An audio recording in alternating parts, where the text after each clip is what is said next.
Morning, everyone, on the last day for this plenary on research-related stuff. Did you all bring a sweater or a coat because it's quite chilly in here? We have a few really nice talks lined up for you today.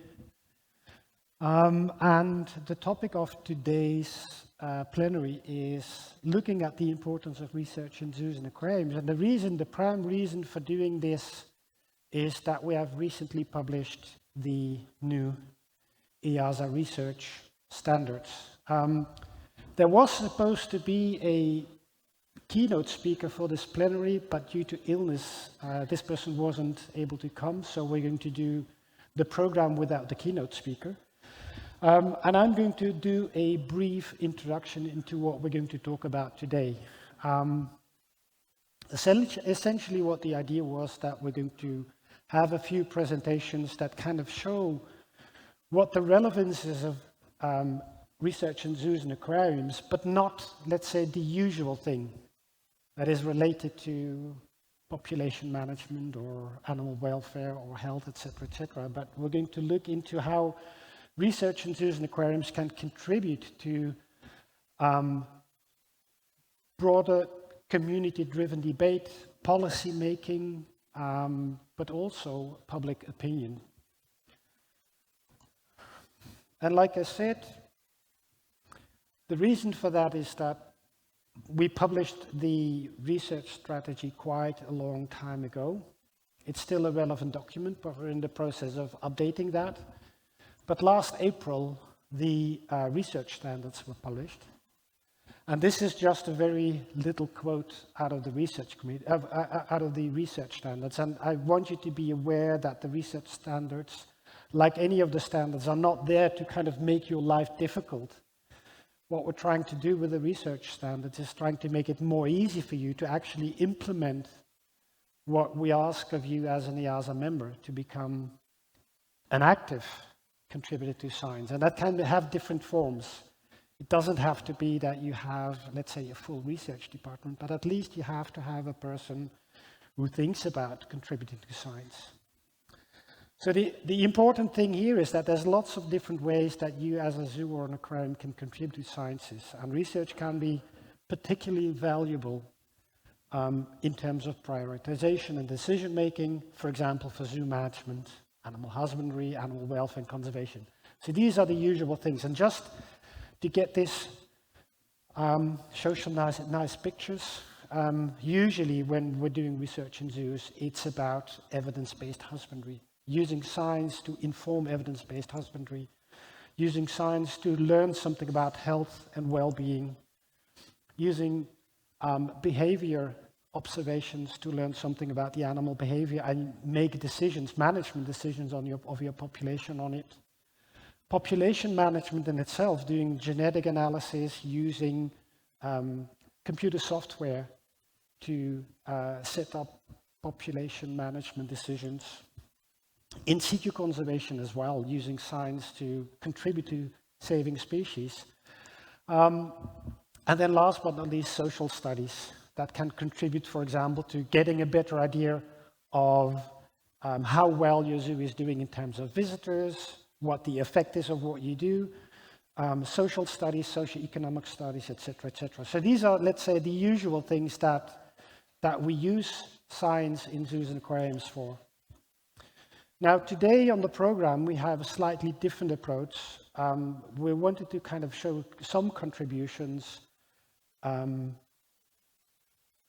where we can talk about what does the work that we do as researchers in a zoo, how does that contribute to community debate, contribute to policy making, and also to public opinion. So we have 4 speakers today. We've got Volker Holmes from the German Zoo Association. We've got Christina Hvilsom from Copenhagen Zoo and also chair of the EAZA Biobank.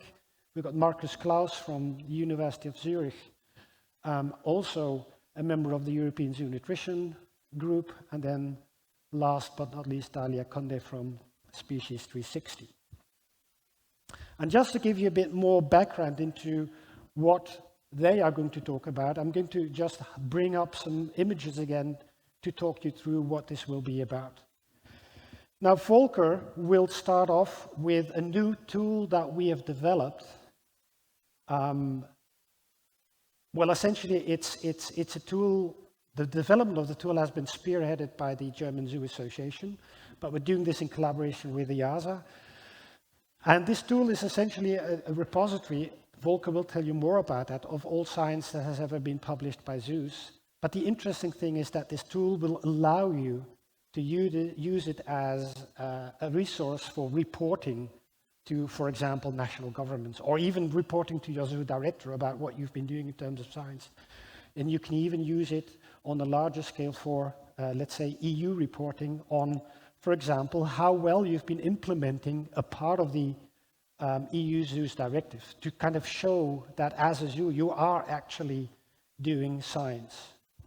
So that's what Volker's talk will be focusing a bit more about, explaining what the Zoo Science Repository will be about. Right after that, we have Christina Hvilsom. You've seen this image before. This is a talk going to be about contributing to collecting samples, and how contributing samples in itself is useful not only for doing the research, but Christina will talk a bit more about how the conservation geneticists that are working within the EAZA community are actually embedded within a much larger community of conservation scientists that actually play a very large role in decision-making, in informing policymakers, but also including putting conservation genetics on the agenda, for example, through the Conservation Genetics Specialist Group. Another discussion that's ongoing is that in many countries there are discussions ongoing about whether we should keep certain species. And of course, the most prominent examples are the great apes, elephants, but also marine mammals. These are the species that are high on the priority list of anti-zoo lobbyists. And the last two talks that we're going to have today is one talk by Marcus Klaus, and then after that a talk by Dalia Conde, who's going to show that the data that we jointly collect can be used for informing the debate on whether or not we should still keep these animals in a zoo setting. And then I think we have a surprise speaker as well, and I asked you, Dalia, to send me the name. But anyway, so Dalia is going to actually talk about some of the work that they did in Species 360 with marine mammals, and then we have someone who has actually used that study to inform the debate in France about the potential ban for keeping and breeding marine mammals. So that's the program for today, focusing a bit on how we as a zoo community can use science to inform policy, inform political debate, etc., etc. Then I suggest we go to the first speaker of today. I'm briefly going to introduce you, Volker. So one of the things I've been doing this morning is do some CV scanning so I can properly introduce the speakers of today. So Volker Holmes, and now I need my glasses and I don't know where they are. Oh yeah. Yeah, so usually I have these kind of nice, but that looks like, then I look like an old man, which I am, of course, but. Anyway, so Volker Holmes, probably most of you know him. He's the executive director of the German Zoo Association, VLTZ. He's also chair of the National Associations Committee, and the way that I see his job, that's how I've experienced you, is that Volker is involved in lobbying at national government level and at EU level on behalf of the zoo community, not only in Germany, but wider as well. Volker used to work for WWF Germany and Traffic Europe in various roles, and he's going to talk about the new online tool that was developed as a joint effort between VLTZ and EAZA. To you, Volker.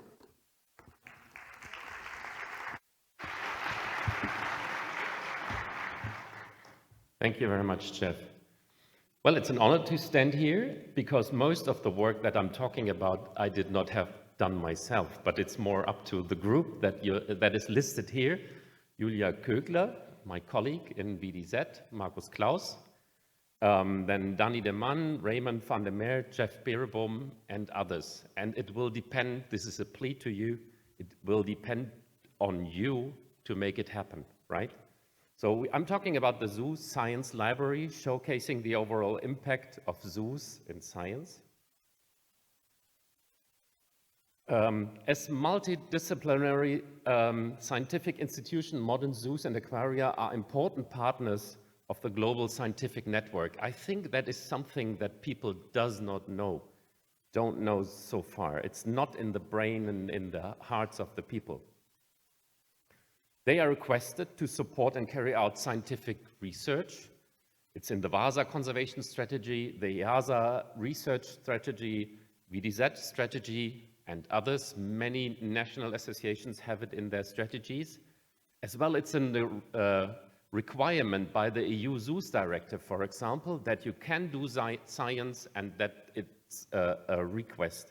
And in the accreditation of EAZA, it's as well. So you have to prove that you're doing science.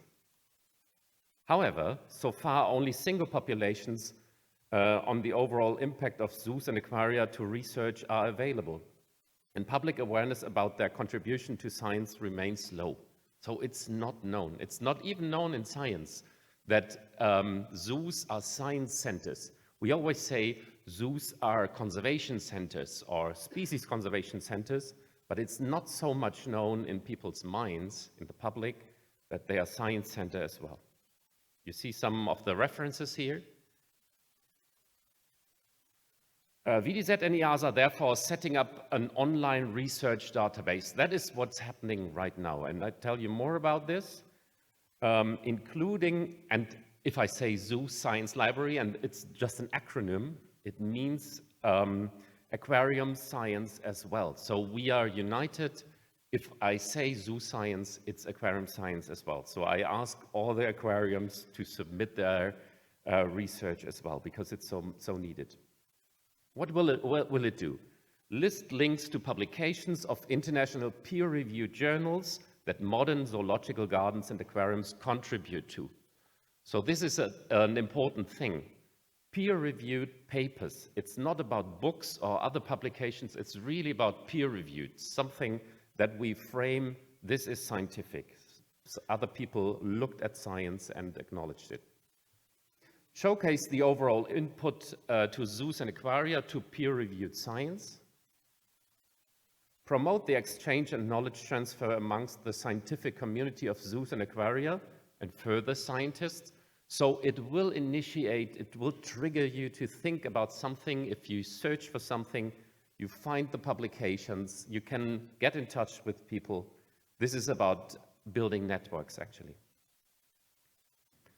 Inform the public of a lesser known task of zoos and aquaria that zoos and aquaria fulfill. As I said, it's not in the mind and in the hearts of people that we're doing science.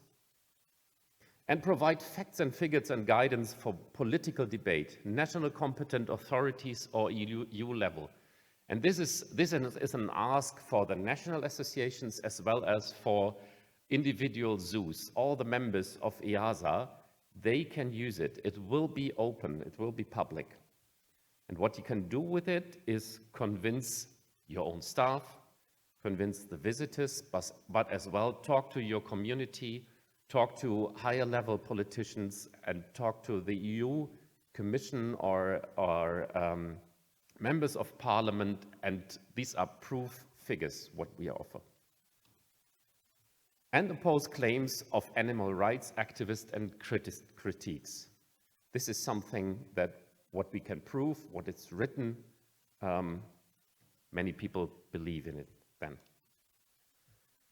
The Zoo Science Library will enable you on a landing page, so it's open, it will be in the web, to search for peer-reviewed publications by entering one or more keywords. I come to this later.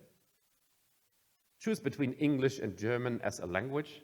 So as you know, VDZ was involved in the process, provided some funds, so it should be in German language as well. VDZ is the German-speaking zoo association, Germany, Austria, and Switzerland. So there's some reason for translating this one. Let's see how it evolves in the future. Be informed about the total number of publications currently listed. This is something that's new ground. The Zoo Science Library will enable you on the results page to filter the publications either by topic, by year of publication, by the animal group, the species, the participating institution, the country, the continent, the continent and relevance, the relevance. Right.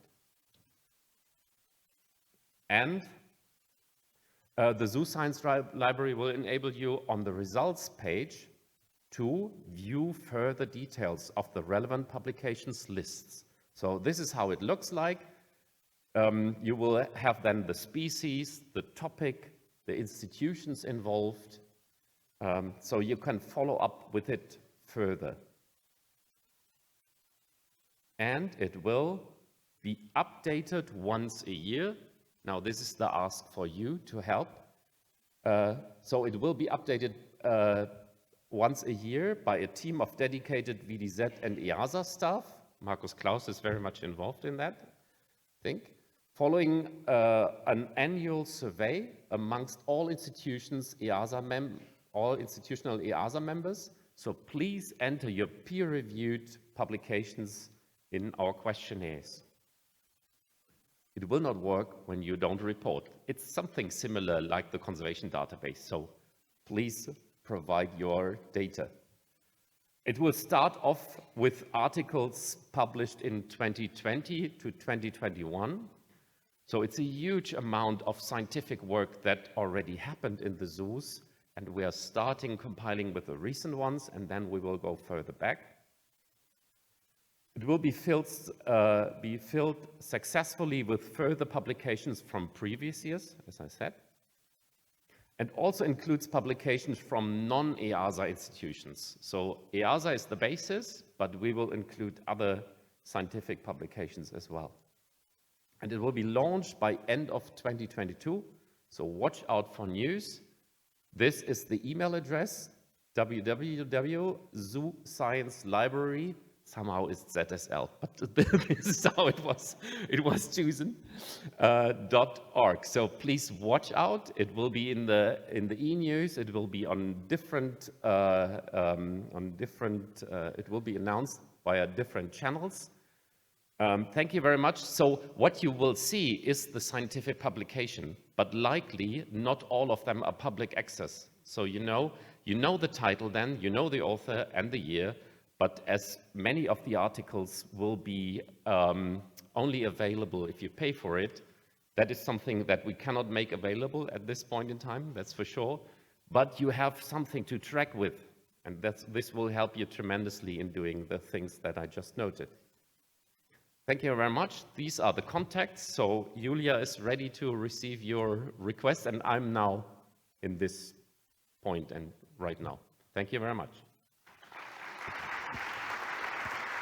Okay, thank you, Volker. There may be some questions, and I just, for your understanding, I wanted to make clear if you decide to use the German part of the Zoo Science Library, you're only going to get publications in German. No, I'm joking.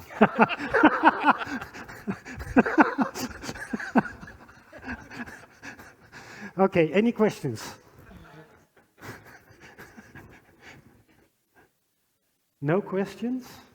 Okay. Well, if you have any detailed questions, you can come up to either Marcus or me, or Christina has a question. So my question is, so you mentioned that you will also incorporate the past, the more historical papers as well. What is the timeline for that? I think that's a good question, Marcus. Can you elaborate on this? We will go further back, so year by year, I think. Yeah, exactly. The recent 10 or so will make sense at the start, and then go back to 20 and so, but it wouldn't be 1800 so-and-so, but we will track further back. Exactly. It will partly depend also on how many volunteers we can find to help us with putting all the data in. The good thing is that we have your database already. So the publication you did in EAZA has a huge list of publications that were, I think, sourced from, what was it? From 98 to 2000. Yes, exactly, you're right. So that's a huge resource already. So we're going to gradually put that in as well. So let's see. Okay, thank you. All right, on to the next speaker, Christina Hvilsom. You probably all know her. You've seen her before here. Christina is a geneticist in Copenhagen Zoo. She's also the chair of the EAZA Biobank working group. And Christina actually started her career as a PhD in Copenhagen Zoo, looking at chimp genetics. So the majority of people probably know her as this chimp genetics lady. She has moved on since then quite a bit. But the interesting thing is, and now the link between what Christina has been doing and the fact that we have an EAZA Biobank, there is a link because when Christina was doing her PhD, she spent probably the whole of her PhD just collecting the samples. And then when her PhD was over, she was able to do the research. So we decided this is something that shouldn't happen. Get the samples in before you can actually do the research. But anyway, like I said, Christina has moved on. As a zoo scientist, Christina is not only involved in, let's say, doing the fundamental and applied conservation genetics work that we do in zoos, she's also representing the zoo community in the wider academic world of conservation geneticists. So, for example, in the conservation genetic specialist group and other similar consortiums. So Christina, I actually asked Christina to come and talk a bit about how, through her and other conservation geneticists, the zoo community is involved in the wider conservation genetics community, and how the science that we do in zoos is actually linked with that larger network, and how this network is actually involved in contributing to things like policy making, and putting conservation genetics on the agenda, because, well, maybe you're probably going to talk about that. The fact that conservation genetics or genetics of wild population wasn't in the Aichi targets is something that was changed by these kind of people. Up to you, Christina. Fantastic. Thank you, Zjef. So today I will actually not talk that much about research. There is a chimpanzee in there, one slide, but I'm actually going to tell you more about kind of the shift in thinking about how we as researchers can help contribute and can help build the bridge between scientists and policymakers, because there is a gap, and they're not always talking in the same language, and that is a role that we as zoo-based or aquarium-based researchers, that we have a role to play there. So I will, whoops, there you go. This is actually me as a PhD student. It's been quite a few years ago. Happily doing a lot of research, also research while I did my PhD, so it was not that I couldn't do any research, there were samples. Some of these projects were very much applied and others weren't. If they were applied, they were most likely focusing on improving management, both ex situ and in situ, but mostly always focusing on just the conservation of one single species. And often, you know, the conservation part of it was in a single line. So this research has implications for conservation or could help guide conservation planning.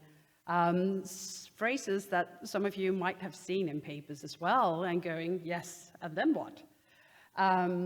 So over the years, and doing that myself, I became to be more and more aware and annoyed of myself and not really feeling that I was contributing to kind of the more wider conservation picture. So I began to think about how I could help contribute, and what my role and expertises could bring, and how I could potentially even help influence policy. But at that time, I had no clue. Fortunately, I attended a conference back in 2018 where I got to meet this fantastic scientist, Dr. Uma Ramakrishnan from India. She's doing fantastic conservation genetics work, amongst other on tigers. But what she does is that she's a very, very passionate lady.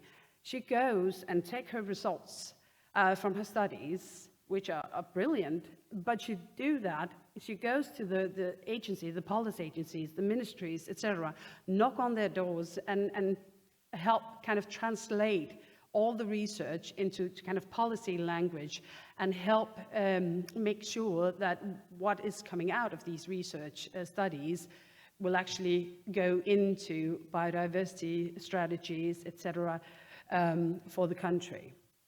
So that made me think about how I could help contribute. So the first part of my presentation today will be more or less my route into that, but it's not unique because there are more of us in the zoo and aquarium world that does the same. And then I will take a little shift and tell you a little bit about the biobank and what we're doing on more kind of global scale with that as well. So back in 2018, I decided to join the Conservation Genetics Specialist Group. It was a fairly new group. The role is to promote research in the genetics of threatened species, and how genetics can underpin endangered species management, fostering collaborations, providing guidelines. So very much focused on research, encouraging collaboration. So a large part of the Conservation Genetics Specialist Group's mission is to assist other specialist groups within IUCN who don't really may not have the competencies and skills and expertise within their specialist group to carry out the necessary research or help guide them. So this is also the role of the CGSG. But also understanding the wider role of population genetic diversity for conservation and biodiversity, and also improving in situ and ex situ management.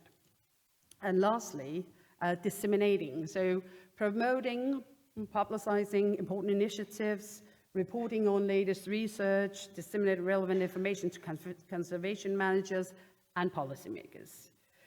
So, and the last slide, the last part actually feeds nicely into the next slide here. For feeding research into policy and to managers, to practitioners, there is this gap. And coming out of the Conservation Genetics Group was actually an idea to go for an EU cost action grant called the GBIKE. So it's genomic biodiversity knowledge for resilient ecosystems. Voila. What the GBIKE network tries to do, so we are a very diverse group of people. There are practitioners, there are researchers, and then there are everything in between, basically. But this initiative, this network, has really opened my eyes, because there is a better understanding when you sit together with a lot of people from different countries with different backgrounds. There is really an opportunity to understand what our limitations and needs and our languages. We heard about cultural languages the other day, but there is also language when it comes to where we come from with our different positions. So GBIKE is very much focused on bridging the gap between practitioners and scientists, but most importantly also help feed what we do in terms of genetic diversity into policy. So biodiversity, I don't need to go through that. I think you all get it. There are 3 levels. Genetic diversity is one of them. And the Convention of Biological Diversity, which is what we need to focus on here, it was formed in 1993. And then it was a new framework came out in 2010 with the EAZA Target 13, which completely ignored genetic diversity of wild species, focusing on domestic species and their wild relatives. So it was very weak. But fortunately, as you might recall from the plenary in Wednesday, there's a new CBD framework for the coming both 10 and 30 years in being decided now. Hopefully there will be a decision in Montreal in December. So because there was this lack of genetic diversity of wild species in the CBD, both GBIKE but also the Conservation Genetics Specialist Group saw that as a fantastic opportunity to help push for clear goals, targets, and indicators being incorporated into the new global biodiversity framework.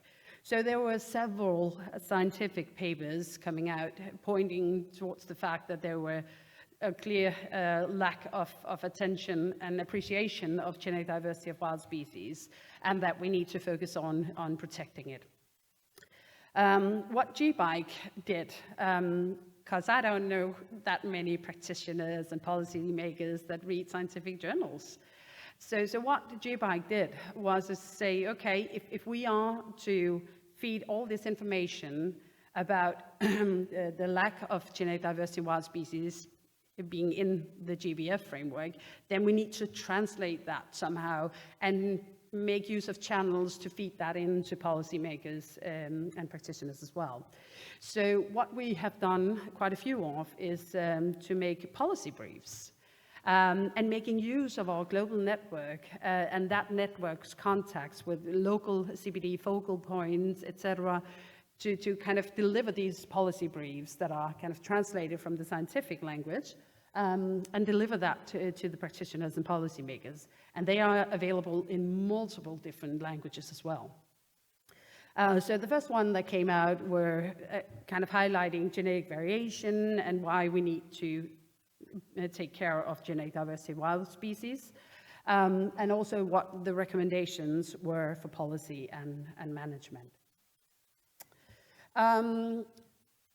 Another thing that also came out of these initiatives is GGHD, GBIKE, but others like GeoBon and SCB, Conservation Genetics Working Group, where they together drafted new clear goal targets and indicators for incorporating genetic diversity into this GBF framework.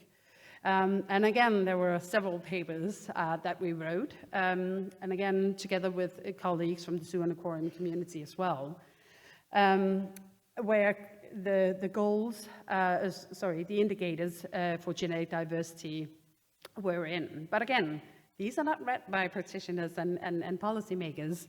So what we did with GBIKE was that we translated that again and made new policy briefs, where we highlighted the proposed indicators here. So any above 500 and the proportion of subpopulations for geographic range maintained within species, and the number of species and population in which genetic diversity is being monitored using DNA-based methods. So these are the indicators that has been proposed for the GBF. And the first one looks like it's going in. It's looking a bit tricky with the two others, but one is also good. It's definitely much better than what we had before. And again, also doing a second policy brief on how parties actually report to the Convention on Biological Diversity, on genetic diversity as well. So, the monitoring part of genetic diversity, yes, that is one of the indicators, but we really didn't have anything out there that could help practitioners, policymakers, managers, conservationists to actually select population or species for monitoring genetic diversity. So we, together again with colleagues from the zoo and aquarium world, also helped draft these guidelines for how to go about that. And again, aligned with the CBD, and it's freely available and have nice examples, case studies, workflows, etc. So it should, and written in kind of layman's terms, so it should be fairly understandable to all, despite backgrounds. Another thing that also is in the making is a statement on hybrids. And this is actually being led by Peter Galbusera, who many of you will know from our community. to have, as we all know, that there are varieties when it comes to hybridizations. This is a very nice figure here, going from the kind of natural hybridization to planned intervention, and then the outcome. So if we look at these scales, depending on where we are, it can have different outcomes. So what they are currently doing is they are setting up a framework how to analyze, assess, act, and monitor hybrids in terms of conservation. So this is in the making, and I'm sure we will hear more in the next EAZA conference about this position statement. There are several initiatives out there that work on genetics, conservation genetics. So previously it's been kind of these four large ones. So we've had the Society for Conservation Biology, their Conservation Genetics Working Group. Then we had the GBIC, GeoBon, and also the CTSG. And then what they, I'm kind of generalizing here, but what they are set out to do, informing policy, research, interpretation, and management. So these were kind of the four large initiatives, and there were an overlap between people that were part of these different initiatives. But a step has actually been taken to get them all together, and have found the recently formed Coalition for Conservation Genetics, which is then nicely illustrated here in the center, trying to bring together these different initiatives. Yeah, so, yeah, I won't go into detail with that. So now I'm going to shift gear a little bit. So this is some of the ways where we can use our background, but apply it in a different setting and help inform and influence policy and decision making, both on a local and national scale, but also all the way to international conventions such as the CBD. Now I'm going to shift gear a little bit and also talk a bit about chimpanzees. So the chimpanzees, as some of you might have heard a few times before, we did a study several years ago where we looked at the genetic diversity of the wild population to assess how many subspecies there were, because this information was needed in order to guide the management of the EP for chimpanzees. So we did that, and we also began to test the individuals in the chimpanzee population, EP population as well. And this work has been ongoing, and we've also tested individuals in North America, in South America as well, to assign a subspecies to the individuals, again, to set up breeding programs on a subspecies level. So, but this work kind of kick-started a more kind of global approach to conservation genetics in the species. So going from looking at the ex situ population, we actually went and looked at the wild population again. And due to both our own and also others, we were able to collect a lot of samples and also, basically provide a map where we looked at the genetic diversity of the populations and looked at the geography, so where the chimpanzees came from, and we were able to make a correlation between that. So that actually had very nice implications for joining forces with the Pan-African Sanctuary Alliance. So in the Pan-African Sanctuary Alliance in Africa, there are more than 1,000 individuals that are confiscated from the illegal trade. And it's very, very rare that you have information on where these individuals actually were harvested from in the wild. So what we can do now with just a few hairs is that we can assign geographical origin to confiscated individuals that are victims of the illegal trade. So we're able to pinpoint where they were harvested from in the wild. So again, what are the major harvesting hotspots in Africa for the chimpanzees? And what are the trading routes being used, which is something that is of great interest to CITES. And then also for PASA as well, knowing where these individuals come from and knowing the harvesting and where it's taking place, That is information that will, together with the sanctuaries, be taken to national governments as well. So it's an illustrative way of how we can use research more actively and translate it into something that is applicable. Yeah, good. I would also like to add that what we do in the zoo, like many of your institutions as well, is that we actually use research-based research projects and do education.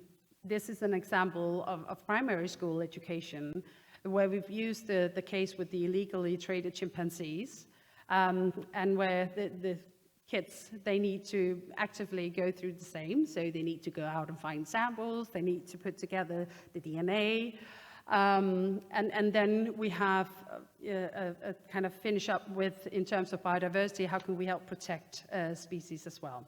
So it also has an education and dissemination component as well. So the EAZA Biobank. The EAZA Biobank is also doing quite a lot in terms of connecting, collaborating with institutions and initiatives worldwide. So first and foremost, we are collaborating very closely with Species 360, where we've built kind of the biobank feature in SIMS as well. Produced a lot of various best practices and other guidance documents for the biobank, but have come to a place now where we have done a lot of work and are actively sharing what we've done with other initiatives as well. We have a collaboration ongoing with CryoArcs, which is a UK-based initiative, which is spanning both a zoo aquarium, it's spanning research institutions and museums for biobanking cryopreservation. Again, also a partner, NatureSafe, in terms of cryopreservation, trying to set up a network of cryo facilities that can help support the EAZA community. We're also exploring how we can share data to some extent, limited extent, but still, with DISCO and GTBM. And then we are sharing what we've used in terms of best practices and guidance documents, etc. For the biobank, we're sharing them with other regional associations as well that are interested in setting up a biobank for their association as well. And then lastly, there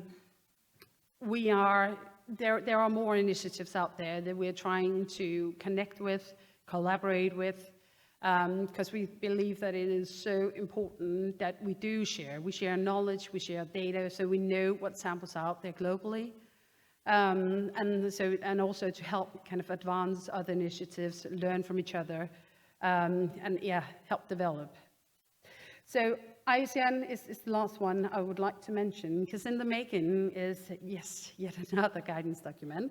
But this is a very cool, but also a quite large effort, larger than I anticipated.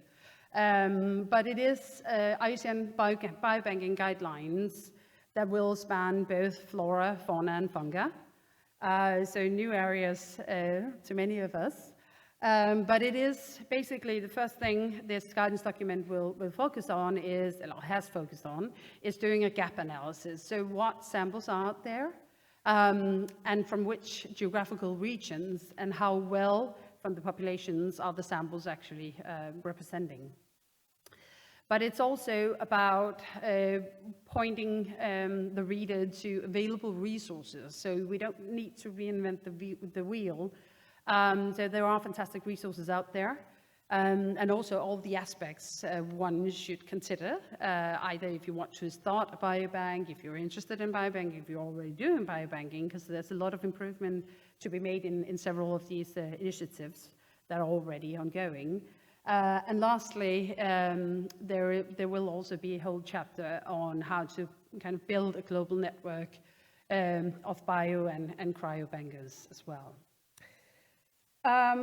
Lastly, a little bit about samples, and again, turning back to tidies, because with a lot of samples being taken, both from our community, but also from the wild and being available, and the more we go into this guidance document and doing the gap analysis, we begin to see how many samples are already out there banged.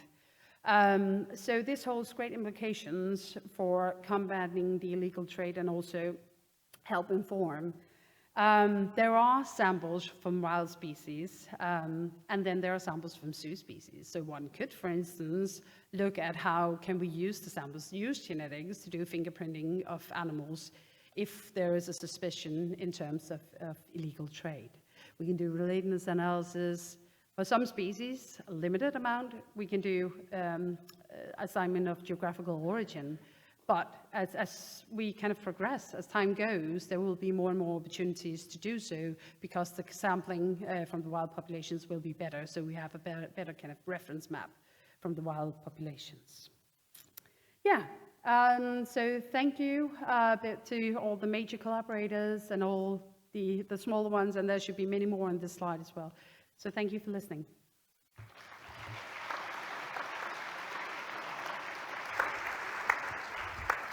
Okay, thank you, Christina. Any questions or comments or suggestions or ideas or whatever? Nothing? Okay, good. Thank you, Christina. So then let's move from conservation genetics to something completely different, population demography. The next speaker, Marcus Klaus. You know, that guy from Zurich University that kind of shows up every now and then and has an immense interest in what's going on in the zoo world. I never asked you, Marcus, but is that because you did some work experience sometime as a keeper in Berlin zoos? That where your interest comes from?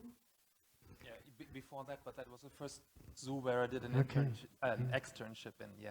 Okay, good. No, so Marcus is not only very interested in what's happening in the zoo world, he's also someone who generates a lot of scientific output related to anything that has to do with zoos. Not anything, but quite a lot of things that has to do with zoos.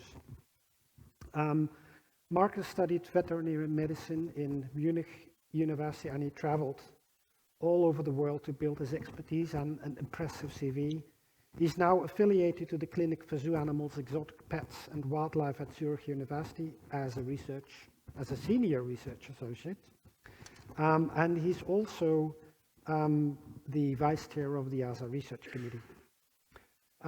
Marcus is going to report on a study about the historical development of zoo elephant survivorship. And he will briefly explain as well how these results may or may not be used in discussions about banning elephants from zoos. To you, Marcus. Thank you, Zjef. Thank you all for coming in, for listening to this section. As you can see, the male part of the section has a dress code. No hair, black stuff. Yeah.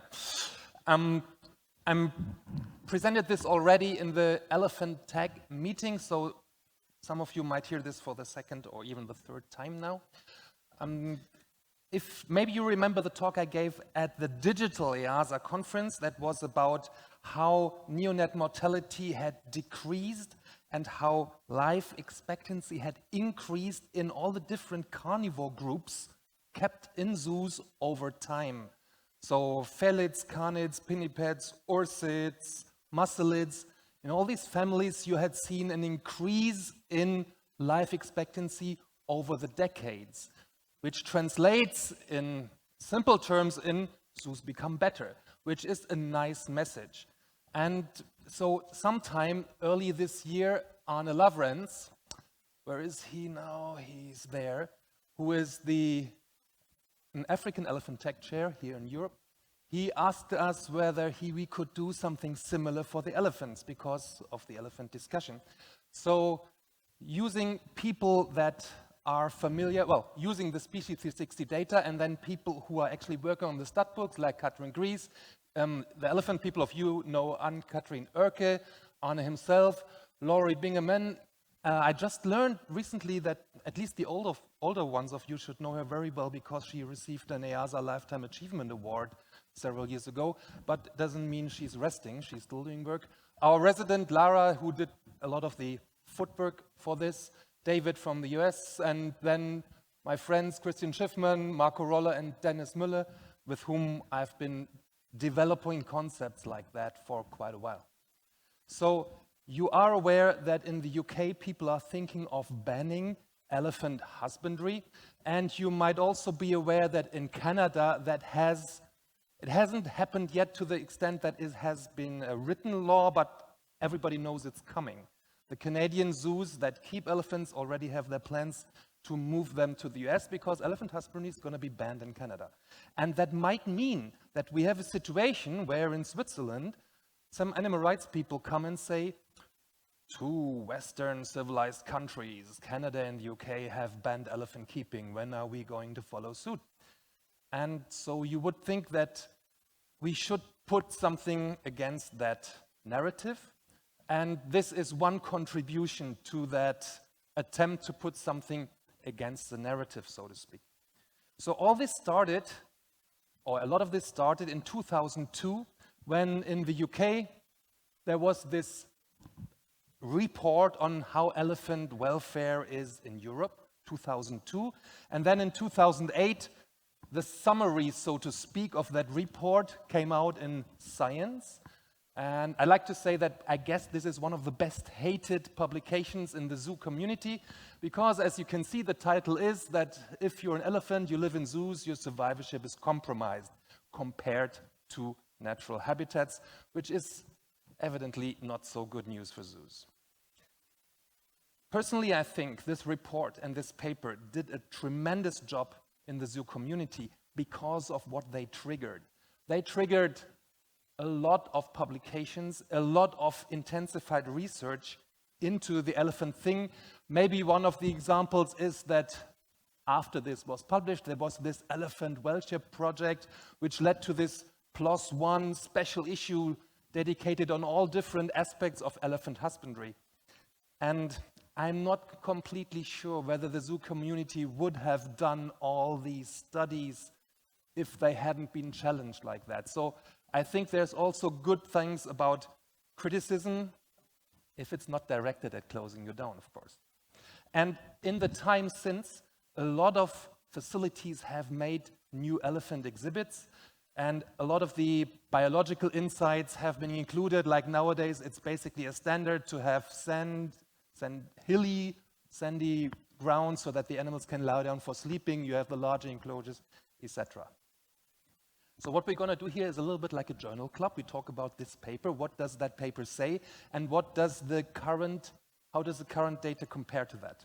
So what they did, one of the important things, so I'm just citing this from here, from the paper, they use selected in situ populations and declare them, this is the benchmark that you have to reach as a zoo. And they use data on zoo elephants from 1960 to 2008. And they find 3 things. One, the average lifespan is lower in zoos than in the natural habitat.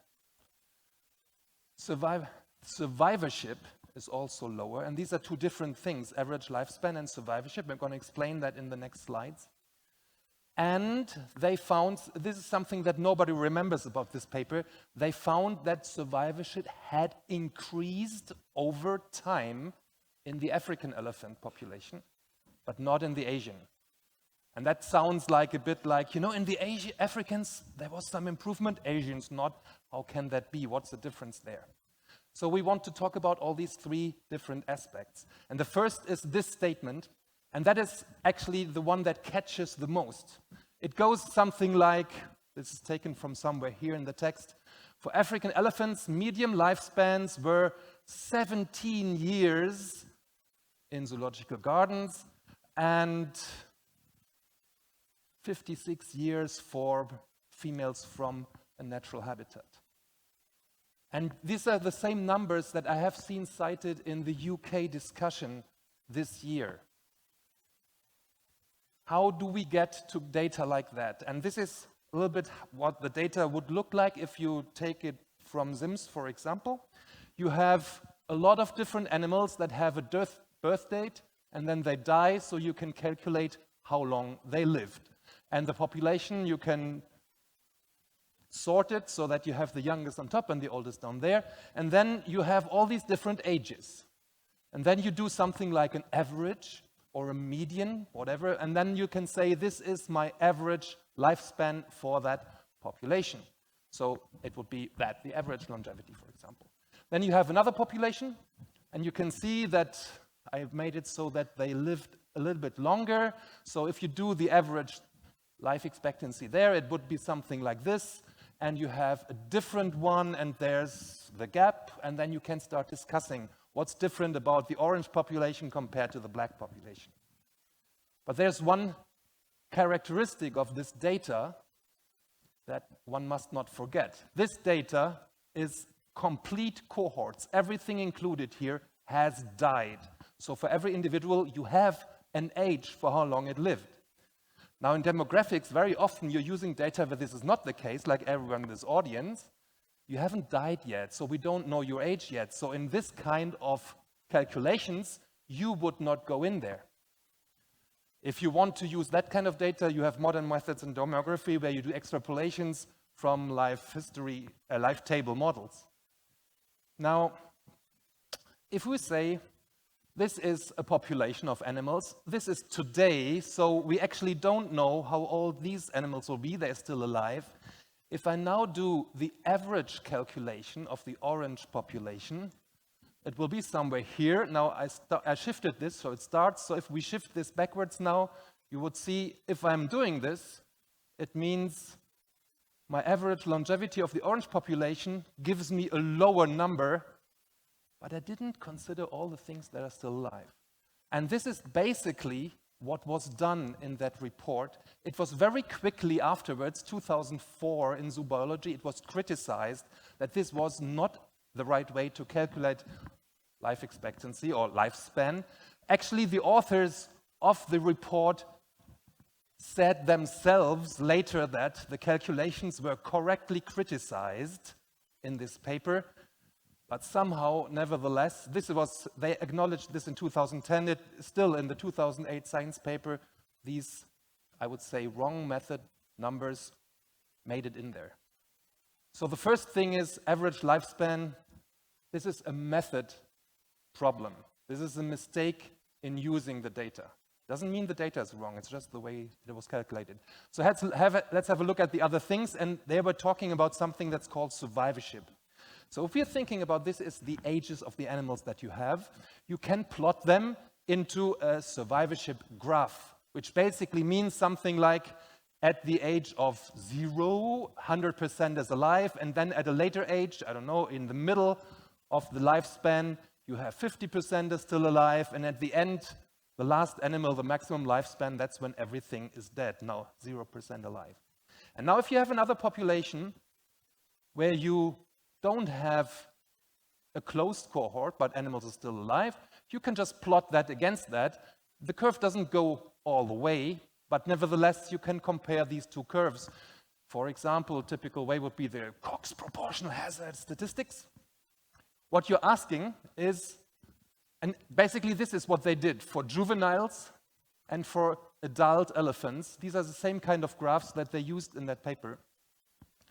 So you can compare different groups, different age cohorts, like animals born 1900 and animals born 2000, or you take from the wild and from zoos, and you can compare them, and what you would expect if zoos were doing their job is that older husbandry is lower, modern husbandry has a higher curve, because at one age you have a higher percentage of animals still alive. That would be what you would want to see. If you do that, you would expect like a Cox proportional hazard coefficient of smaller than 1, the Z value should be minus and whatever. But you would expect this shift in the graphs. So you can ask to the data that you get, for example, in SIMS, do we see an increase of that curve? Do we see in Koch's proportional hazard analysis a significant effect of when the animals were born? This is what they did in that paper, and they say that African survivorship of adults has improved using exactly this kind of analysis. So, we're coming to the results of the zoos later. There's a little bit of suspense. I think the biggest thing about this paper and the biggest thing about the whole discussion is how you are using the so-called benchmark populations in situ. I would not debate this paper based on data. The data is good. It's basically the same kind of data we were using. We're getting the same results as they get. But you can ask about the method of calculation, but most of all, what are the rhetorics we are using here? What is the real argument behind the whole story? Because they're taking benchmark populations, so these are the blue lines, the red lines would be from the zoo. So the blue lines, and basically what they're using is Amboseli in Africa. This is for African elephants.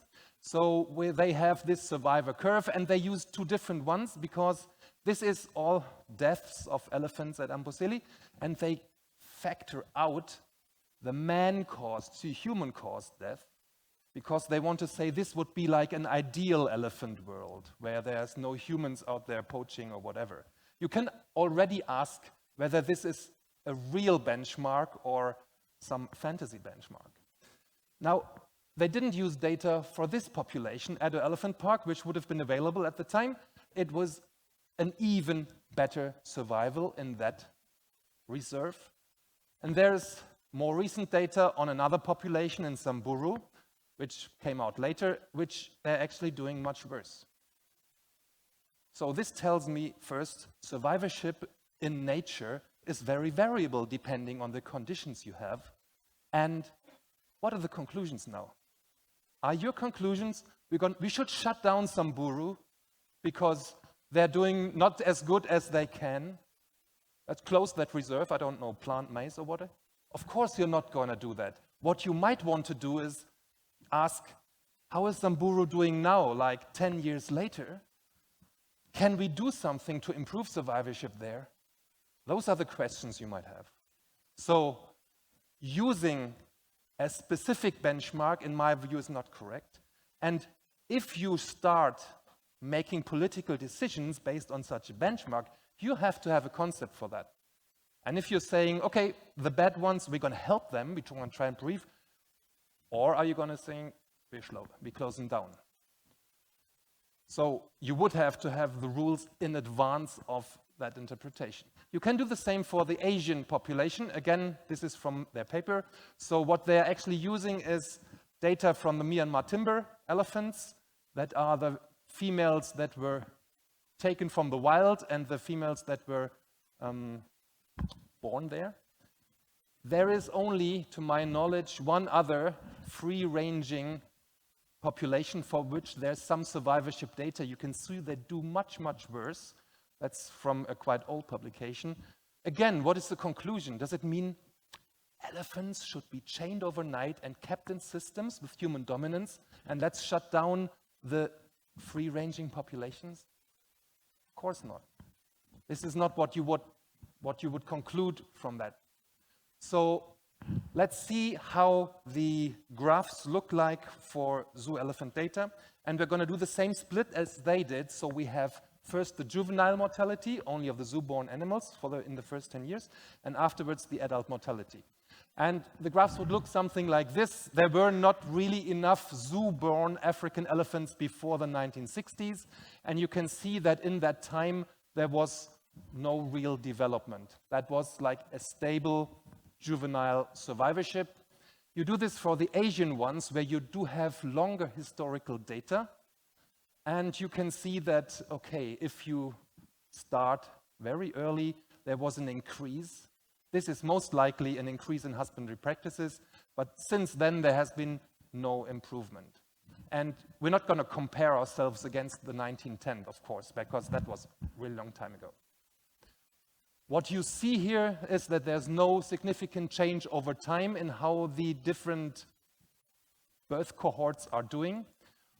if you do the analysis statistically, you see that the Asians tend to have somewhat a lower survivorship than the Africans.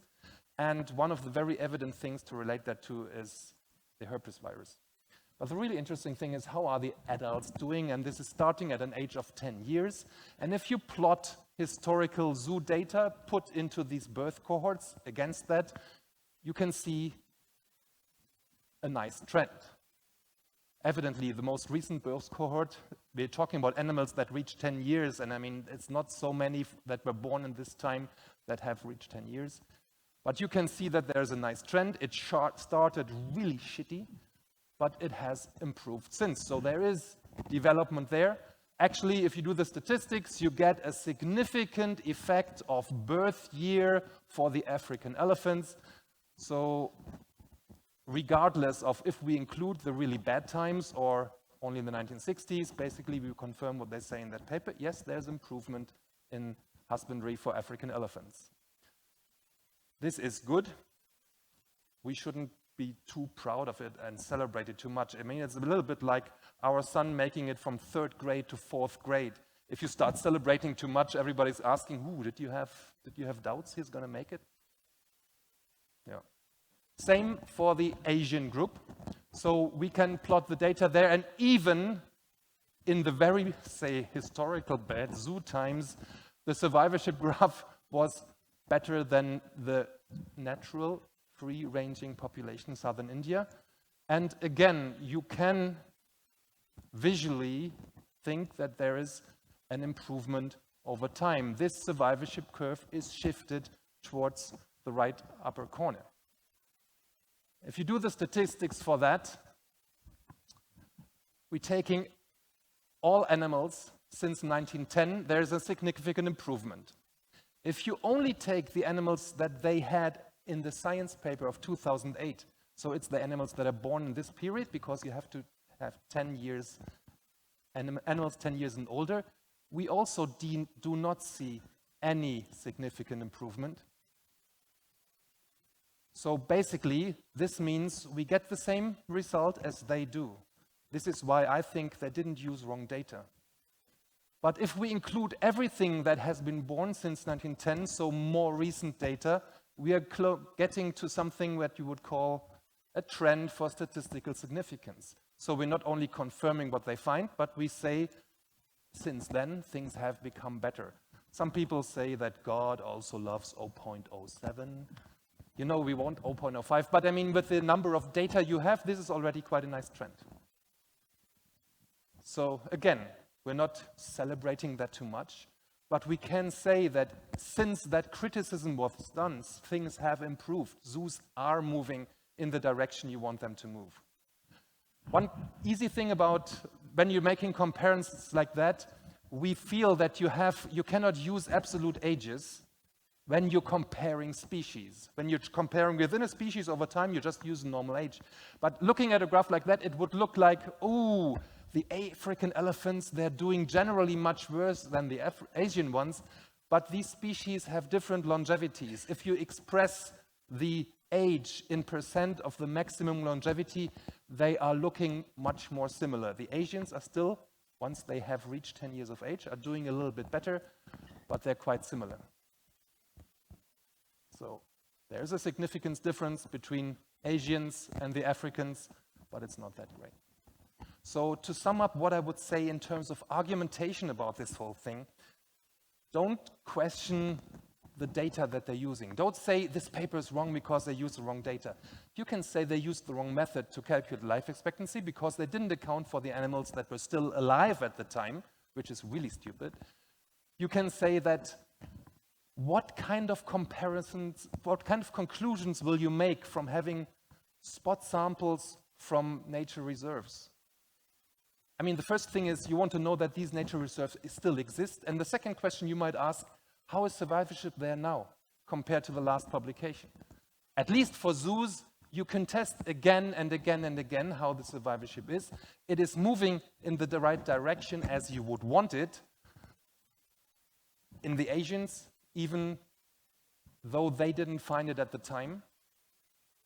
And it means we've moved on since 2008. And if people are using that paper in argumentation, you should say, yeah, that was okay at the time, but we've moved on since. Juvenile mortality might be on a quite stable thing. There are two things that will most likely improve that. That is when we get herpes under better control. I think Willem Schaftenaar did a very, very nice talk how that can be achieved. And the other thing is, because now we are, oh well, not we, but the zoo community is breeding elephants more in matrilines, and you will get more females that are experienced in giving birth, so that might help the juvenile survivorship. Evidently, when we assess this again, like in 10 years, it should at least be on the same level. It shouldn't have gone down. This kind of demographic evaluation is quite cool. It is the result of many individual choices at different zoos, but it's not a concerted action in terms of I'm calling you what to influence survivorship. It's just somehow everybody is making changes in some way, and it seems that as a whole, this is moving the population in the right direction. If we want to know what actually is the cause of all this, the demographic data doesn't give us the cause. We need to evaluate how are these animals are kept. This was typically done by these, you know, these master students or PhD students who come around and want to know about your husbandry. And this is a super good idea for any species that you really care about. You want to do this, like, say, every 10 years or so, to monitor that whether as a whole community for this population we are shifting the husbandry conditions in the right direction. Some academics think, just another survey, this is not so cool. But for the zoo community, this is actually really important. So this paper came out, I think 2 weeks ago or 3 weeks ago. Thomas and David have been so kind to send it out to all the elephant holding facilities, I think, all the TAG members. This has been sent to EAZA, to BIAZA, and the question is, it depends a little bit on how you want to promote your story, but this could be informative in the current discussion in the UK. And maybe if you're convinced that this is a good story, you want to help support that. So you know in these journals nowadays, they have these altmetrics where they count the tweets that you got. At the moment, we have only 18 tweets, and a lot of European countries are missing. Normally, it's really bad practice if someone who published a paper asks others to like it. But so normally we don't do that, yeah? But in terms of the discussion that's going on in the UK, this might be a supporting part of the puzzle for that narrative. And you might think about doing it that way. Thank you for your attention.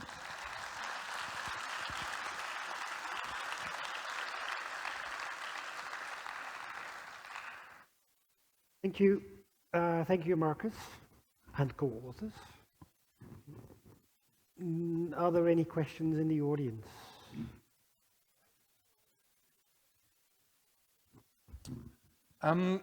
You know, there's this habit that you have to write whether there's a conflict of interest under publications. And if zoo people produce research that shows zoos are doing good, that has a taste. And I'd rather admit that in front rather than some other people finding out, you know, all the authors, they're all from the zoos. Rather be upfront about it. Like, on the other hand, the people that did the science paper, I mean, one of them, if you do the check, they come from animal rights side. I think it's good to have your positions out there. It's a way of being honest and transparent.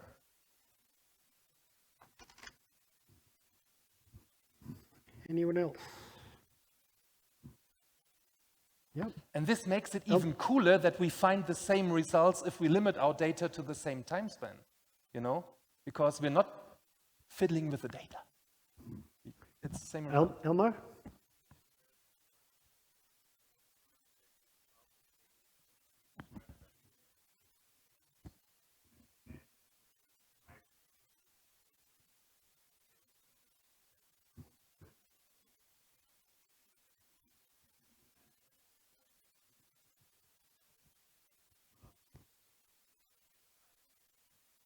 So I completely agree with you. If you have a growing population that is in an area where they're not yet at carrying capacity, survival can be much better. If you are in a, so to speak, at or even above carrying capacity, animals will die much sooner. So yes, that is a really good question, I think. And this is why I think you can't use a wild population as a benchmark, because you have to evaluate how is it going to be in the next 10 years. And the conclusions about this is not valid anyhow, because it's like, what are you going to do? The teaching efforts in kindergartens in his country are lower than in my country. What's the consequence now? We're going to shut down kindergartens in the Netherlands? Or what? You want to improve it there. So, yeah. Okay. Any other questions? Good. Thank you, Marcus. Cool.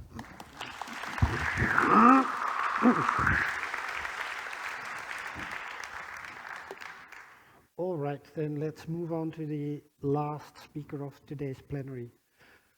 Dalia Conde is the Science Director at Species 360, an Associate Professor at the University of Southern Denmark in Odense.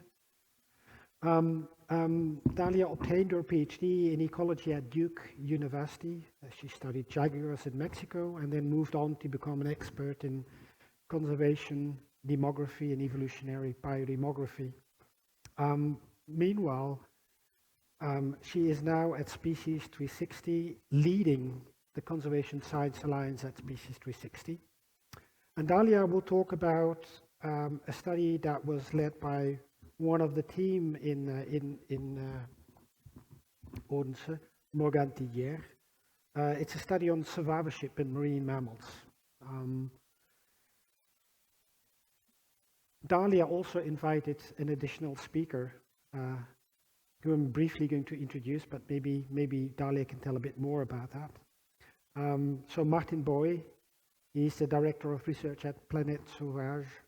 He's chair of the research committee of the French Zoo Association and vice president of the European Association of Marine Mammals. And especially the reason why Dalia invited him is that essentially he can kind of show how the results of the study that the team at Species 360 did was used in the political debate about whether or not to keep and breed marine mammals in France. So Dalia, up to you. And I'm not sure, Martin, you can come up when Dalia is done, I think, or you can come up now, whatever you think is good.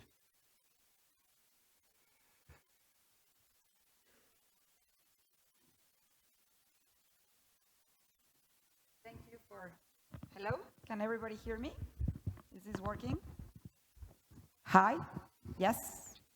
Hello, thank you for the kind introduction, and it is my great pleasure to talk to all of you. This is my second EAZA conference, and wow, it has been amazing so far, meeting so many new faces, and to get so much input from some of you. I have learned a lot, and I hope to see you in future conferences. So we're going to talk about how we're using research to assess, to estimate population level welfare indicators. And this is a project that actually I was going to start with Zjef, working with primates, but I was talking with Martin Sordan, the CEO of EAZA, and I say we're going to do this project with primates to assess population welfare indicators, how life expectancy has increased in great apes. And Martin say, well, the French are under a lot of pressure with marine mammals. So why you don't work with marine mammals? So I had the honor to lead this project, and I recruited a brilliant scientist, Morgane Tidere, who was able to carry out the study that I have the pleasure to present today. First of all, I want to say that I'm from Species 360. Most of you know who we are. And we're a non-profit organization, and I want to stress about our global board of trustees. We have trustees from different regional associations that cover 6 continents, And I want to mention this because the project that we develop, I want to thank our board members, especially here, Mifangwi, because she's in our board. We needed for this study, we needed the expertise of our members. So we asked all our board of trustees to tell us which were the marine mammal experts in the different regional associations. They sent emails, we met with the marine tags, and this allows us to develop this study on marine mammals. So we are launching the Conservation Science Alliance. And the Conservation Science Alliance, we started very small with the goal of supporting the vision and mission of Species 360, of sharing data for animal care and conservation and enhancing the collaboration of our members through data. And these are the pillars of our strategic goals of the strategy we have right now. And one of them is how our community and stakeholders are engaged and have a voice in setting the future Conservation Science Alliance goals and priorities. So this is something we're going to be working very strongly next year, hopefully with all of you, and especially with the committees, the Research Committee, Conservation Committee from EAZA and other organizations to get your feedback. So thank you, Raymond. We will be working very closely with you, I hope, and Simon and other groups. Now, we're very collaboratively, but we don't have all the power to collaborate with everybody, and we wish. But up to now, and this doesn't include the paper that I'm going to present today. For this paper, this is only until 2021. Doesn't include the publications we have done in 2022. We have collaborated with 228 co-authors, and I want to insist that we have a lot of Susan Aquariums co-authors in the world, mostly in Europe.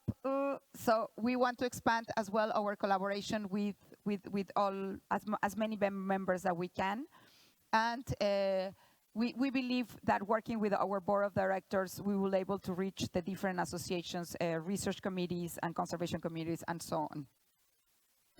So we have 3 project areas. So one project area is management decisions and care, data science to support evidence-based policy, very aligned to what Christina presented with the Biobank and with CITES. Supporting other organizations and IUCN, and training and sharing aggregated data and sometimes individual level data. For example, all the project that Markus Klaus presented, the data is data that we extract, anonymize, and then scientists like Markus Klaus can develop projects like the elephant he did through a research request that is approved by the research committee and by our board of trustees. So we're very careful with the data. And if you have any questions about data sharing, there was a blog posted by our CEO, Jim Gunther, that I recommend to read if you have any questions about how we share any data. Now, the talk of today, I'm just going to focus on one project, a project that, as I mentioned, I wanted to start with Zjef, with primates, but Zjef and I, we got our research request approved, and we will move on with different collaborators. And this project is at the intersection on using basic science, but as well support evidence-based policy. And I asked Martin Boyd to give the talk with me, because I cannot tell you how our research was used in the policy, but he will be a much better person to explain how it was used. So as you know, we had a lot of different policies in order to ban marine mammals or reproduction of marine mammals in different countries. And today we're going to talk about, oh my God, it disappeared, about France. So today we're going to focus on France. This is a report that was published very recently, and as you can see, that the clearest evidence that elephants are suboptimal places for elephants is, as Markus just presented, the evidence that animal rights groups use as as the fact to ban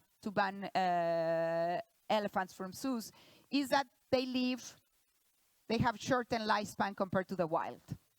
Now we have the answer. Marcus just showed us that that's not the case.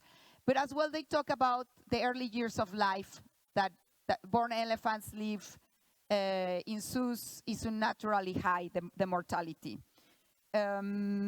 So we wanted to work on these questions. But before I want to tell you what is life expectancy. We talk a lot about life expectancy, but life expectancy is the average of a person, or an animal in this case, is expected to live. So it reflects the overall mortality of the population. So we check the World Bank statistics. We know that a woman in Denmark now has a life expectancy of 83.6 years. So women in Denmark are the ones that have one of the groups that have the highest life expectancy. One is because they're one of the happiest people in the world, despite the weather. Imagine if they had very good weather. By the way, I live in Denmark, so I can say that they take very serious the parties, and I never had better parties than in Denmark, julefrokost. And this is the statistics. So World Bank and many estimators, they use life expectancy. But life expectancy, what it shows is only the mean. That is the mean, basically. So here, for example, we have a mean of 22 years. So this is at the ages at death, and how many individuals are dying at different ages. And we get a mean of 22.2 years. However, in this population, we have a mean of 30.6 years. But if we think about mortality rates or life expectancy on a population, they have been measured with correlation of negative strip and high mortality rates. So it's an indicator that a population is doing well. They measure countries with happier people have higher life expectancy, the example of Danes. And then there are many studies at the individual level, not the population level, that depression is correlated with increased mortality rates in humans. So life expectancy is used a lot for humans as an indicator, and now, of course, animal rights groups are using it as a scientific evidence that our community, we're despite all the husbandry practices, we are not doing it well. Okay, so I'm going to go faster here. So if we have life expectancy, it's just one measure. So what life expectancy is telling us is the average. But you see here we have a lot of mortality here and a lot of people dying here. So if you're really improving your populations, we want a measure of how you're improving the lives of the animals. We don't want only the mean. We want to have another indicator. And this other indicator is how, you see here is flat. So almost everybody can die at any age. But here, most of the deaths are concentrated at older ages. Or we can have most of the deaths concentrated at younger ages. And very few people survive at the end. And this measure is called lifespan equality. So a population here have a very high lifespan equality. It means that most of the population die at older ages. And here has a very low lifespan equality because you can die almost at any age. So that is the mean, the life expectancy, which is the mean age that an individual is expected to survive, is a very poor piece of information to really determine are we doing well or not. But if we combine these two measures and we see if our individuals are dying at older ages, then we can say, yes, we are improving. We're doing better.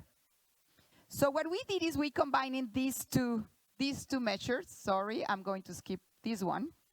For marine mammals. And we focus on these 4 species. Why we focus on these 4 species? Because we wanted to go to the past and see how life expectancy and lifespan equality have improved.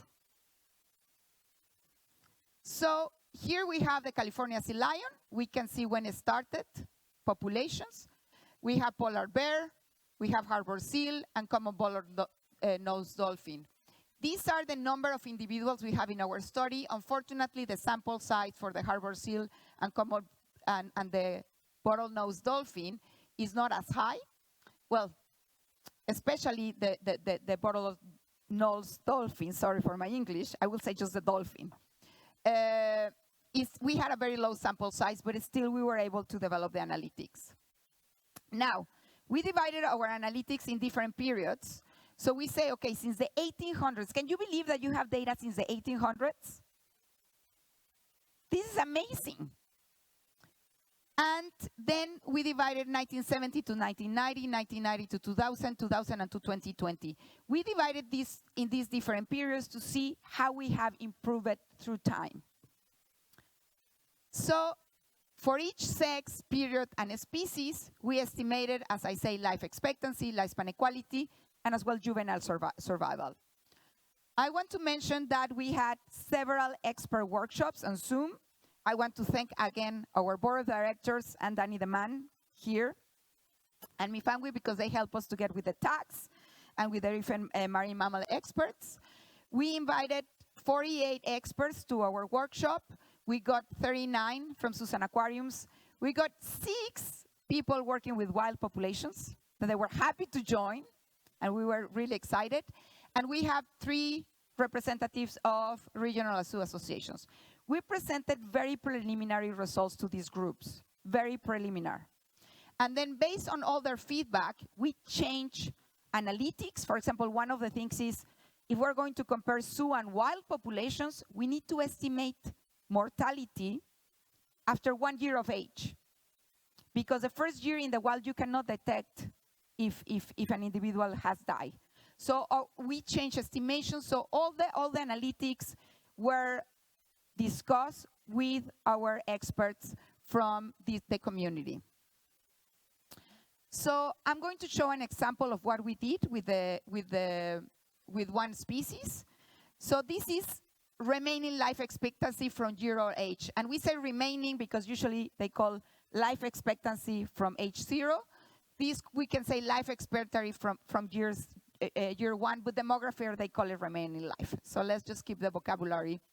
And in 1980, we saw that our California sea lion lived a little bit more than 5 years.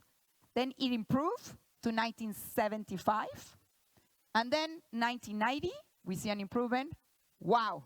And then 2005 to 2020. So we are seeing that life expectancy is improving in our facilities. Now, how compares with the wild population? Well, the wild population is quite impressive how this compares with the wild. So our facilities were doing worse than wild populations in the 1800s, and slightly better in the 1975, but we have really made progress in how we increase life expectancy from year 1. This is year 1. The next one is we say, okay, now we put lifespan equality. You remember lifespan equality is how concentrated are the ages at death. I will doing this well for everybody, or we are really collapsing that individuals die when they're very old. So how random it is how they're dying. So then here we find, wow, yes, we had really an increase. So most of our individuals are dying at older ages. So we have a higher life expectancy, lifespan equality. Then how it looks with the wild population. Here is the wild population. So in the 75, it had higher lifespan equality, but a slightly lower life expectancy. But look at 2005 to 2020. So we have really improved the life expectancy and lifespan equality in our animals. Now, is this significant or not? how significant is this improvement? So if we put this dot is the average life expectancy, but the ellipses is the credible interval. So now we see that from 75 to here, the improvement is no overlap a lot, so it's hugely significant. And here we have very small overlap, so it's still significant improvement that we have. Now, this is a sample size. Here we have 692 individuals, 273 for this period, 700, and so on. For the dolphin, we have, this is our sample sizes, and you see the credible intervals really big, because our sample size is very low compared to the other. But still, we see an improvement on life expectancy and lifespan equality from the 1970s, in which the wild populations are there, and still very big overlap between the last two periods. Now, this overlap could be because of sample size. So what this tells us is we need to increase our sample size. We need to increase our global data. So global data and having big sample sizes really allow us to have more certainty on the analytics we do. So this is the results we got for all the species. So this is, and we divided between males and females. Why? Because longevity in males and females is very different across mammals. There is usually a female advantage. For women usually, on average, live longer than males. And this is the case for most mammal species. So it's not just a characteristic of humans. And we can see this is the harbor seal, the California sea lion, polar bears. Polar bears is incredible. Look at this. This is in the wild. They have a rough life in the wild. And these one are the dolphins. And in the dolphins, we have very poor sample sizes, but still we were able to see improvement. And we as well, we believe there is still room for improvement. Now, how do we estimate that? Because when we talk about this, the first answer from some animal rights groups were like, where do your methods come from? How can we believe you? What is this lifespan equality? Well, this lifespan equality, did you see the lines? This is humans. We published this paper in 2019. It was a paper on the emergence of longevous populations in which we have humans. This is a population in Liberia in which the average life expectancy was 2 years old from slaves. 2 years. Of course, you can have one individual that lives 70 years, but on average, they live 2 years. Look at Japan, 2012, and modern Swedes. Look how they have improved the life expectancy and lifespan equality. It's impressive. And then we compare with non-human primates. Well, in this paper, we discuss which were the welfare and societal progress that drove this human line on life expectancy and lifespan equality. Next, we got the Coracelli Prize on Best Contribution on Behavior and Social Science in 2017. So this method, we didn't develop it for zoos. This method was developed to understand how we're getting more and more longevous populations. So we have had a lot of attention for this paper. However, this is the first time we're using the basic research we developed into applying to zoos to work with you. But what about juvenile mortality? I show you how we improve after year 1 of age. But what happens before? What happens with the juvenile mortality? So this is what we have. And what I want to show you, this is before 75, 1990, 1990 to 2000, 2005. Look how you have improved. We have 24% at the beginning period to 12% reduction in juvenile mortality. For the dolphins, we started with 51%, now it's 26 on females and 18 in males. So we have California sea lion. We have had a huge reduction in different species, going from 4% up to 30% reduction on juvenile mortality. So we believe that this type of analysis can not only help with discussions on policy, but can as well help for, hopefully, to bring all these analytics with the different tags and provide this type of data for you on making decisions. So then we wanted to know what happened.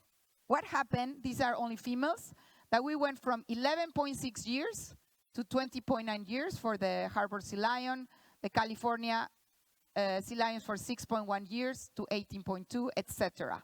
How we have increased, for example, the dolphin, we increased from 0.6 to 30.7 years. How we have increased survival and reduced juvenile mortality. So we work it as well with on our workshops with our experts who are our co-authors on the paper. And I didn't put all the co-authors because we're 49 co-authors for this paper. And we assessed all the different things that happen from legislation, guidelines, expert collaboration, health, nutrition, knowledge, environment, behavior, and cognition. And we mapped everything. We are developing an interactive, Johanna Stark, who is a member of my team, she's developing an interactive graph where you will be able to point in the different periods and know which guidelines came up and all the different things that happen. So we can have an idea of what drove this change and how can we explain this change. We will not know everything, but we see an improvement and we see change. And how this had an impact in policy. Well, all started not only because Martin insisted that we needed to help the French. Then I met it. I had the pleasure to talk and work with Cécile, the chair of the French Association of Zoos and Aquariums, and we show her the project we were doing, and the rest. Well, before that, what happened with the French Association, and it is my pleasure to give you Martin Boyd because I cannot explain this. I just provide data and analytics to you, and in this case was with Martin Boyd. Thank you, Martin.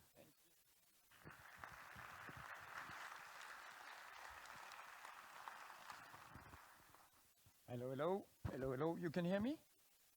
Yeah, okay. Hello, everyone. Thanks a lot, Dalia and the EAZA, to give me the opportunity to discuss this subject that took a lot of time for the people working in the mammal community, the story that we had in France. So, next. Do I know how to use that? Yeah. No. Oh. The other one? Oh, yeah. Okay. So in 2015, like thunder in the blue sky, some politician addressed the parliament and asked if it was possible to ban the breeding but also the presence of cetaceans in French Zoological Institution. And it has a lot of echo throughout the time in the press and in the media, and I will talk a little bit about that, up to using a very bad picture of me. So I was very mad at the association that brought this picture to the press because it's my winter body and it's not the better shape I have. So I decided we should do something against this movement. That's my very first motivation, of course. So this is exactly what has been said in the French Parliament. It's an extract of what has been said by an MP in 2015. And you can see in all what it said, the claim that the cetaceans live a shorter life in our facility was abundantly used and reused as a proof that they are doing poorly and they should be taken away. On the other side, you have the science. We had a wonderful example of the data that shows that the animals are doing well, that we are improving, there's still room for improvement, and that's science. But science can be a little bit complicated for a broader audience, and people tend to go to what is more easy to grab, to understand. It's a better feeling, it's totally human. And they go for what is said when it's easy. And that was a big problem for us. To face this situation, I couldn't not mention, I couldn't say all the story without mentioning the help and the support we had from very different organizations, very different people. Some of them are here with us today, and it's the opportunity to say a big thanks of all the people that collaborated, and especially a big thanks to Cécile Erny from the French Zoo Association and Rodolphe Delors, who have been so active defending the cessation in zoological institution that I think the next time the opponent wants to get rid of the dolphin, they might join, because I think they're fed up with cetaceans now. I wanted also to thank, because we have to address the general public, our visitors, I would like to thank all the people that joined us to transmit the message to the general public. We were lucky enough to succeed to place a paper, a tribune, in the main newspaper in France just before the vote occurred. So thanks a lot. Some of the people are here with us today. So what happened? Be ready for a long, long story. I don't have a lot of time, so I will be short. But I discovered what politics is, and that's complex. Science is complex, but politics, well, I don't understand it. We had this first declaration in March 2015, and then it was transformed in a bill to ban dolphins in human care by this very strange lady who was our former Ministry of Ecology, Ségolène Royal. And then after a while, we succeed to get rid of this ban. We went in the High Court and we convinced that, with scientific arguments, but also other arguments, that this bill was not the proper way to do it. So it has been cancelled. We were very happy. But then we had many different Ministry of Ecologies. We like to change them a lot in France. And we had to discuss again and again from scratch with all of them. And that was very frustrating, because we had the feeling we were always bringing nice information, but we had to start again and again. By the way, the first one won't do any politics anymore because he was trapped in a sexual story. The other one had problems because he liked too much good food. And this one is now our Prime Minister. I hope she understood what we said about the dolphins. So, I have all the animation that's back, so we go fast, we don't need that. Yeah. So we go to the second part of it, the end. And everything accelerated at that point. We had a new Ministry of Ecology, Barbara Pompili, and she said that in agreement with us, she decided to ban the dolphin within 7 years. We never spoke with her. So we were surprised, like everybody, to listen that we have worked together. In parallel, another bill was presented by Mr. Villani to ban simply all marine mammals in France. So here I would like to strengthen that having the dolphins out, it's just the first step for the association. And they don't even hide that. They claim it, that if they get the dolphins, they will go for the elephants, the gorillas, and we all know that. So it was very important to defend the cetaceans in zoological institution. The claim of the Ministry of Ecology was transformed in a bill that passed in the first chamber. So at that point, we were in a big trouble. So we were very busy with the French Association again, and we had several discussions with many parliamentarians, and this vote has to be transformed in the second chamber, the Senate, and we discussed with Anne Charles-Larcher. She's a senator. She was in charge of studying the law proposal. And the law proposal was transformed, and I will explain why and what is the outcome.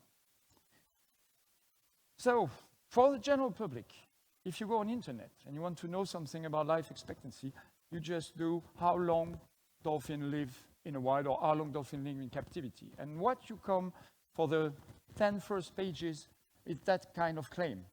They are saying, for example, that dolphins live, the mean life expectancy is 12 years, 9 months, and 8 days. I don't know how they made the calculation, where the data are coming from, but it's very precise, but it's totally wrong.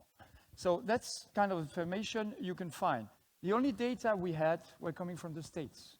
There is a very nice paper from Giacola and Willis in 2019 that was very supportive for us. But in front of us, the association was saying, yeah, it's the States, maybe it's different.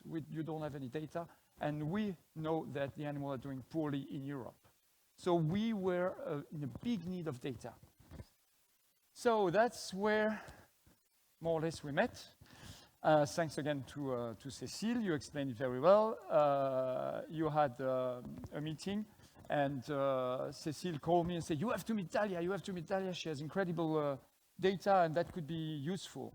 So at the very end of the whole story, we were lucky enough to be provided by Species 360 a statement with the preliminary results on marine mammals. And I was so happy to send this statement to many people we have met during the whole process. And it had worked so perfectly because that was obvious, and also the nice graphs were very speaking by themselves. So it helped me to convince a lot of politicians, but also to attend some journalists. And for example, what you see above there, it's a show in France we have, and there are more and more of these, and you should use them. They just do fact-checking, because press is also very criticized about what they say. So this is a fact-checking show, and I called them, I wrote to them, I harassed them until they send the journalists to our facility. And I provide them with the data and all the data. And they did 10 minutes on us, on cetaceans in human care. And now all the activists are against them, not against us. That's perfect. But they did a good job. At the same time, thanks to Anchin Larcher, we had this tribune in Le Monde, thanks to everyone here also. And this tribune, Anchin Larcher said, you should release it that day, because the politician will vote the next day. And she spread to every member of the parliament, this tribune also. And with this scientifically proven data, with the goodwill of several journalists that were a little bit touched by what they have heard from the association and what they discovered in our facility, and the discrepancy between the two statements, we were very, very active night and days just between the two votes. Then the vote in the Senate was a vote on a very transformed text. The text was very different. And the text was not prohibiting cetaceans in human care. The text was saying dolphins are not allowed in dolphinarium, but they are allowed in zoological institutions that do research. And that's, for me, I think, and for all of you, a victory. So, 3 thoughts for you sleepless nights. What I've heard from the collaboration I had with Dalia is we have tons of data. Okay, sometimes it's boring when it's 11 o'clock in the evening and you forgot that you haven't fed all your Zjef's report and so on. But these data are gold, and they can also save us. But not only what you saw, the data with the marine mammals, for example, for the life equality, I really like life equality. The life equality shows us that we are doing well with the dolphins, but we can do better. So it's also helping us to guide our practices and improve. So we need the data to know where we need to go. Communication is the key. I hope you understood it through this presentation. And it's also very important that these strong scientific data are published in very high factors journals. Why? Because that's the impact factor journals that are taken by the general press. The low rankings, they are not very distributed in the general press, but if you publish in Nature, Science, or other ones, then the general public will know about it. And we need the general public to know, because the politicians, they are not following the facts, they are following what people think and what people vote. So we need to convince the people. So that's why it's very important to communicate on the science we do.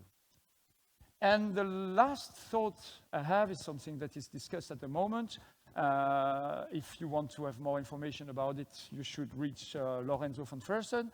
But we have data on dolphins, Tursiops truncatus. We have data from several places in the world. There's this very well-studied population in Sarasota Bay. For many, many years, we know about them a lot of things. And there is this incredible population in south of Brazil, and Yacupacha, the association led by Lorenzo von Fersen, but also the Universidade Federal do Rio Grande do Sul, I hope I said it well. They know many, many things about this population. They know the individuals for a long time, and the question I have is, all these figures about life equality, the progress we have made, and we can see in the graph, what it is with the wild population. Is it going up? Is it going stable? I'm afraid it's going down. But we need to know, because there is not a single paper showing this at the moment.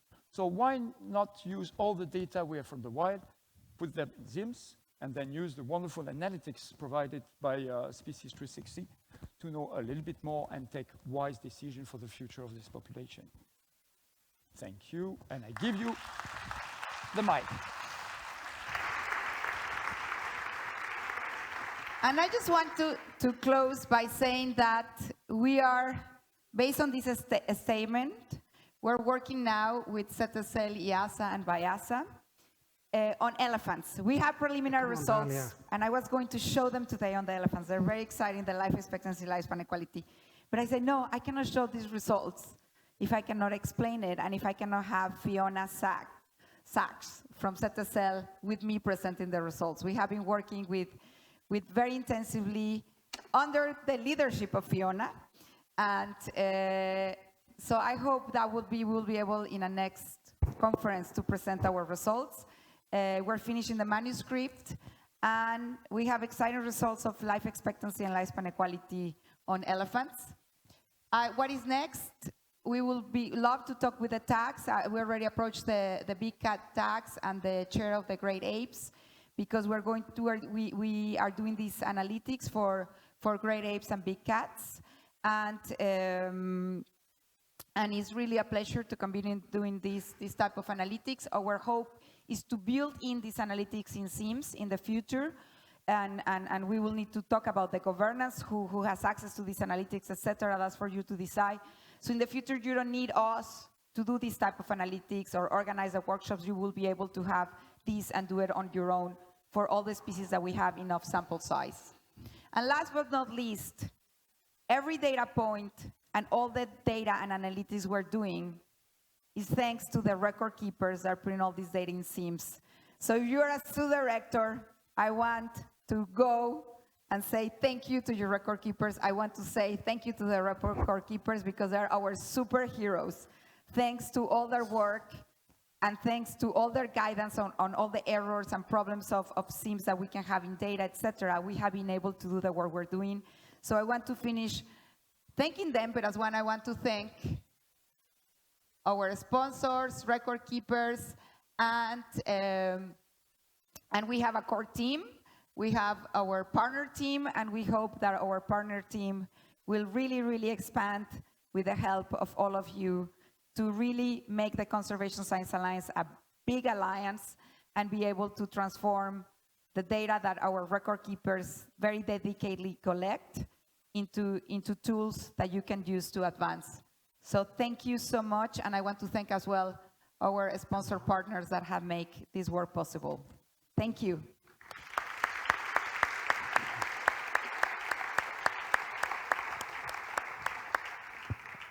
Okay, thank you, Dalia and Marta. We've gone slightly over time. Let me just say, I hope we were able to kind of show you that, let's say, apart from the usual research stuff, there's other things that kind of address the importance and relevance of evidence-based science in zoos. In particular, in this case, science that can be used in policy decision-making, in political debate, and public perception. So I'm going to close off here so we can all go for our well-deserved lunch. But before that, I want to thank all the speakers of today and hope to see you in another plenary.